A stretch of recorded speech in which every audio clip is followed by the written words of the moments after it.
Combattantes et combattants, chers compatriotes, depuis l'avènement au pouvoir du président de la République, beaucoup de sujets ont défrayé la chronique sans que notre parti, plus par devoir de réserve que par mutisme, ne se soit prononcé de manière officielle.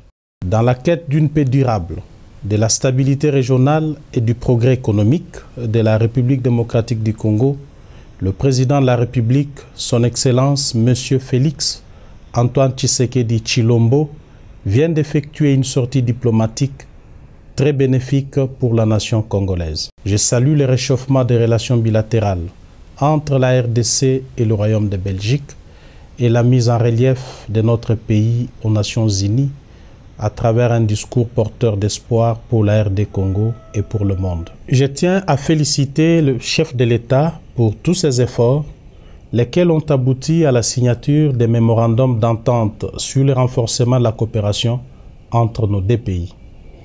Pour le bien de notre peuple, des retombées économiques seront consécutives à la rencontre du chef de l'État avec le patronat belge. La signature d'un protocole d'accord entre Antwerpen World Diamond Center et le Centre congolais d'expertise, d'évaluation et de certification des substances minérales précieuses et semi-précieuses, ainsi que les rencontres avec la Chambre de commerce belgo-luxembourgeoise et l'Union wallonne des entreprises confirment la reprise de la coopération économique.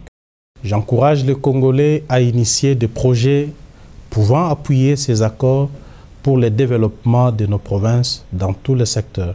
J'exprime ma gratitude à nos compatriotes de la diaspora, venus très nombreux accueillir et accompagner les chefs de l'État durant tout son séjour en Belgique et aux États-Unis. L'UDPS leur restera reconnaissante. Quant au discours du président de la République aux Nations Unies, la voix de la RDC a été entendue.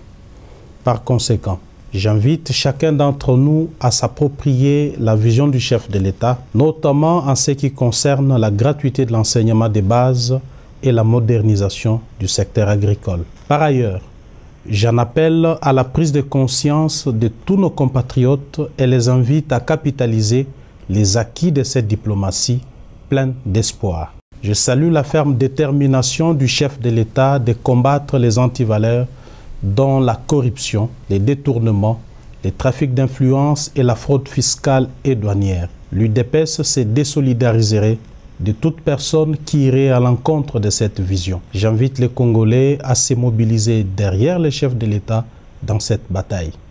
Tout en me félicitant de la signature par le membre du gouvernement de l'acte d'engagement et de bonne conduite, j'exhorte les délégués de l'UDPS en particulier et le membre du gouvernement en général à travailler uniquement pour l'intérêt des Congolais. Dans tout cela, applaudir le premier résultat, c'est bien, mais faire en sorte qu'il s'inscrive dans la durée et qu'il s'améliore, c'est encore mieux. Ne baissons pas la garde, renforçons notre idéal de construire une société plus juste et plus belle. Que vive l'Union pour la démocratie et le progrès social UDPS, que vive la République démocratique du Congo.